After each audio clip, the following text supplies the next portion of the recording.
살롬, 하나님의 평강이 당신과 함께하기를 빕니다. 이 음성을 듣는 모든 분들의 삶에 그리스도의 은혜와 사랑이 가득하기를 기도합니다. 혹시 누군가에게 너무 깊은 상처를 받아 용서라는 단어 자체가 불가능하게 느껴진 적 있으신가요? 마음속 깊은 곳에 응어리진 상처와 배신감 때문에 잠 못 이루고 고통스러워한 경험이 있으십니까? 우리 한국 사람들이 흔히 말하는 한이라는 감정처럼 도저히 풀리지 않을 것 같은 억울함과 슬픔에 짓눌려 본 적이 있다면 오늘 이야기는 바로 당신을 위한 것입니다. 우리는 성경 속에서, 특히 구약에서 수많은 인물들을 만납니다. 때로 우리는 구약의 이야기들을 그저 오래전의 역사나 교훈을 주는 동화처럼 여기곤 합니다. 신약 성경은 우리 그리스도인들의 것이고 구약은 조금 다른 먼 이야기라고 생각하는 경향이 있지요. 하지만 성경 전체는 단 하나의 거대한 이야기를 향해 흘러가는 하나님의 구원 서사시입니다. 창세기부터 요한계시록까지 모든 페이지는 결국 예수 그리스도를 가리키고 있습니다. 오늘 우리는 그 거대한 이야기 속에서 가장 빛나는 한 장면, 창세기 45장으로 들어가 보려 합니다. 이곳에는 십자가 다음으로 성경에서 가장 위대하고 아름다운 용서의 그림이 펼쳐져 있습니다. 바로 요셉의 이야기입니다. 우리는 요셉의 이야기를 잘 압니다. 아버지의 사랑을 독차지했던 소년, 형들의 시기와 질투로 죽음의 문턱까지 갔다가 머나먼 이집트 땅의 노예로 팔려갔던 기구한 운명의 사나이. 그는 주인의 집에서 성실하게 일했지만 억울한 누명을 쓰고 감옥에 갇혔습니다. 감옥에서도 신실함을 잃지 않았지만 은혜를 베풀었던 사람에게 잊혀져 또다시 오랜 세월을 어둠 속에서 보내야 했습니다. 이 모든 고난의 시간을 통과한 요셉은 마침내 하나님의 은혜로 이집트의 총리가 됩니다. 엄청난 성공이죠. 우리는 흔히 이 지점을 요셉 이야기의 해피엔딩이라고 생각합니다. 고생 끝에 낙이 온다. 하나님을 믿고 잘 견디면 이렇게 성공할 수 있다는 교훈을 얻으려 하죠. 하지만 창세기 41장의 성공은 이야기의 끝이 아니었습니다. 파라오의 신하가 되어 이방 땅에서 이방 여인을 아내로 맡고 이방의 이름을 얻은 것은 그의 정체성과는 거리가 먼 어쩌면 또 다른 형태의 낯선 삶이었을 뿐입니다. 요셉 이야기의 진정한 절정, 그의 인생을 통해 하나님께서 보여주고자 하셨던 메시지의 핵심은 창세기 45장에서 터져나옵니다. 극심한 굶주림을 피해 곡식을 구하러 온 형들. 요셉은 그들을 단번에 알아보았지만 형들은 눈앞에 이 위대한 이집트 총리가 오래전 자신들이 팔아넘긴 동생일 것이라고는 꿈에도 생각하지 못합니다. 몇 번의 시험 끝에 동생 베냐민을 위해 대신 노예가 되겠다고 나서는 형 유다의 모습을 본 요셉은 더 이상 감정을 억누르지 못합니다. 그는 주위의 모든 이집트 사람들을 물러가게 한 뒤 형들 앞에서 목 놓아옵니다. 그 울음소리가 어찌나 컸던지 파라오의 궁까지 들릴 정도였습니다. 그리고 마침내 수십 년간 가슴에 묻어두었던 말을 꺼냅니다. 내가 요셉입니다. 아버지는 아직 살아계십니까? 형들은 너무나 놀라 아무 대답도 하지 못했습니다. 그들의 눈앞에 서 있는 사람은 자신들을 벌할 권세를 가진 이집트의 총리였습니다. 하지만 그가 그냥 총리가 아니라 자신들이 죽이려 했던 동생 요셉이라는 사실을 깨달았을 때 그들의 공포는 극에 달했습니다. 이제 자신들은 죽은 목숨이나 다름없다고 생각했을 것입니다. 바로 그때 요셉이 그들에게 다가오라고 말하며 놀라운 선포를 합니다. 나는 당신들의 아우 요셉입니다. 당신들이 이집트의 판바로 그 동생입니다. 하지만 이제는 근심하지 마소서. 한탄하지 마소서.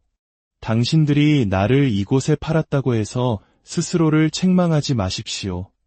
하나님이 생명을 구원하시려고 나를 당신들보다 먼저 보내셨나이다.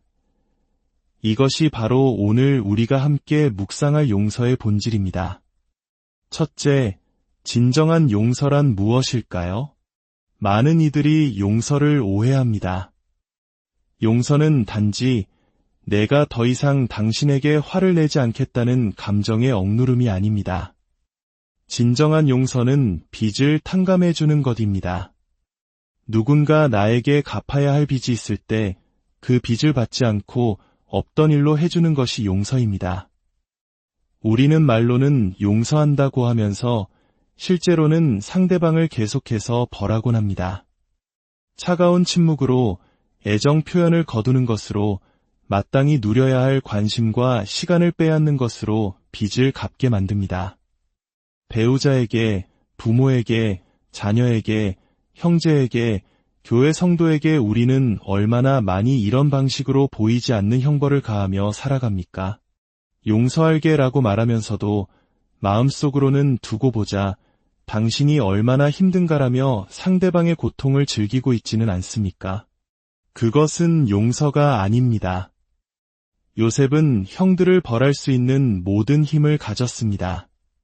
하지만 그는 그 힘을 사용하지 않았습니다. 오히려 그들을 위로하고 그들의 죄책감을 덜어주며 그들의 미래를 책임지겠다고 약속합니다. 이것이 바로 빚의 완전한 탕감, 진정한 용서입니다.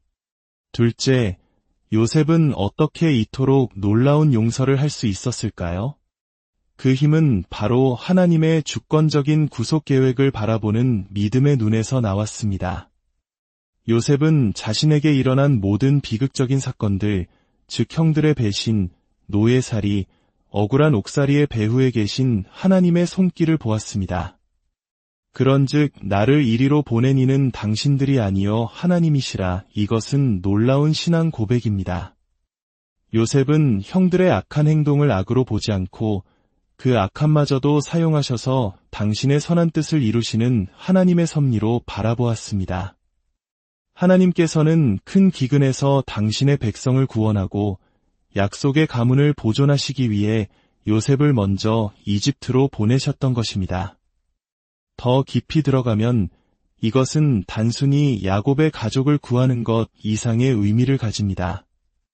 바로 메시아가 오실 통로인 유다의 생명을 보존하기 위한 하나님의 위대한 계획이었습니다. 우리도 마찬가지입니다.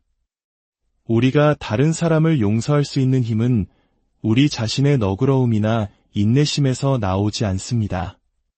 그것은 나 자신이 하나님께 얼마나 큰 죄를 용서받았는지를 깨닫는 데서 시작됩니다. 에베소서 4장 32절은 말합니다. 서로 친절하게 하며 불쌍히 여기며 서로 용서하기를 하나님이 그리스도 안에서 너희를 용서하심과 같이 하라. 우리가 누군가를 용서하지 못할 때 우리는 하나님께 이렇게 말하는 것과 같습니다. 하나님, 예수님의 십자가 보혈이 저 사람이 나에게 지은 죄를 덮기에는 부족합니다. 하나님의 용서만으로는 안 되고 제가 가하는 이 형벌이 더해져야만 정의가 바로 섭니다. 이 얼마나 교만하고 무서운 생각입니까? 셋째, 우리는 용서에 대한 몇 가지 잘못된 통념을 버려야 합니다. 어떤 이들은 상대방이 용서를 구해야만 용서할 수 있다고 말합니다. 하지만 요셉의 형들은 용서를 구하지 않았습니다. 그들은 자신들 앞에 있는 사람이 요셉인 줄도 몰랐습니다. 예수님께서 십자가에서 하신 기도를 기억해 보십시오. 아버지, 저들을 사하여 주옵소서. 자기들이 하는 것을 알지 못함이니이다. 용서는 나의 결단이지 상대방의 태도에 좌우되는 것이 아닙니다. 또 어떤 이들은 용서하려면 모든 것을 잊어야 한다고 생각합니다. 하지만 요셉은 잊지 않았습니다. 그는 당신들이 이집트의 판바로 그 동생이라고 분명히 말합니다. 인간은 망각하도록 창조되지 않았습니다. 진정한 용서의 위대함은 나는 당신이 나에게 한 일을 똑똑히 기억하지만 그럼에도 불구하고 당신을 용서하고 사랑하기로 선택한다는 결단에 있습니다. 저에게도 아버지에 대한 깊은 상처가 있었습니다. 제가 아기였을 때 저와 어머니를 떠나신 분이셨죠. 저는 오랫동안 아버지 없이 자랐고 그것이 당연한 줄 알았습니다. 하지만 제 첫 딸이 태어나고 그 작은 생명을 품에 안았을 때 저는 처음으로 버림받았다는 감정을 온몸으로 느꼈습니다. 이토록 사랑스러운 존재를 어떻게 떠날 수 있단 말인가.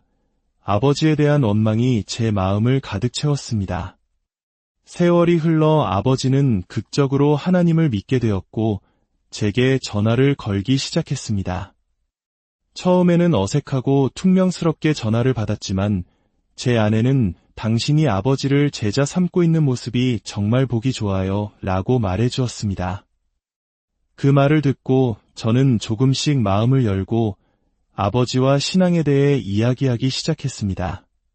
그리고 몇 년 후 아버지가 돌아가셨다는 소식을 들었습니다. 그 순간 제 마음을 채운 것은 원망이 아니라 감사였습니다. 만약 제가 끝까지 아버지를 용서하지 않고 전화를 받지 않고 찾아뵙지 않으며 저만의 방식으로 아버지를 벌하고 있었다면 아버지의 죽음 앞에서 저는 평생의 후회와 죄책감에 시달렸을 것입니다. 하지만 하나님께서는 은혜를 베푸셔서 제가 아버지를 용서하고 그분과 화해할 수 있는 시간을 허락해 주셨습니다. 사랑하는 성도 여러분, 오늘 당신의 마음을 무겁게 짓누르는 용서하지 못하는 사람이 있습니까? 그 사람이 부모님이든 배우자든 자녀든 형제든 혹은 이미 세상을 떠난 누군가일 수도 있습니다. 이제 그 쓴 뿌리를 끊어낼 시간입니다. 요셉이 그러했듯 우리에게 일어난 모든 일들 속에서 하나님의 선하신 손길을 신뢰하십시오. 그리고 무엇보다 그리스도께서 십자가에서 우리를 위해 이루신 놀라운 용서를 기억하십시오. 그 용서를 받은 자로서 우리 또한 다른 이들을 용서하는 것이 마땅합니다. 용서는 상대방을 위한 것이기 이전에 바로 나 자신을 미움과 분노의 감옥에서 해방시키는 열쇠입니다. 용서할 때 우리는 비로소 그리스도 안에서 참된 자유와 평안을 누릴 수 있습니다. 이 말씀을 듣는 것이 은혜가 되셨다면 구독과 좋아요를 통해 이 메시지가 더 많은 영혼에게 닿을 수 있도록 도와주십시오. 하나님의 말씀을 나누는 여러분의 그 손길 위에 하늘의 놀라운 축복과 평안이 함께하기를 소망합니다. 오늘 이 말씀을 듣는 여러분의 마음속에 자리 잡은 모든 쓴뿌리가 뽑히고 그리스도께서 주시는 참된 자유와 평안을 누리시기를 주님의 이름으로 축원합니다. 기도하겠습니다. 사랑과 은혜의 하나님 아버지, 우리를 향한 당신의 놀라운 용서에 감사드립니다. 우리 죄를 위해 십자가에서 모든 것을 내어주신 예수 그리스도의 사랑을 기억하며 우리 마음에 있는 미움과 원망, 쓴뿌리들을 내려놓기 원합니다. 요셉과 같이 모든 상황 속에서 하나님의 주권을 인정하는 믿음의 눈을 허락하여 주시고 우리에게 상처 준 이들을 진심으로 용서할 수 있는 힘과 용기를 주옵소서. 그리하여 우리 삶이 용서와 화해의 간증으로 가득 차게 하시고 세상에 그리스도의 사랑을 증거하는 통로로 사용하여 주시옵소서. 예수 그리스도의 이름으로 기도드립니다.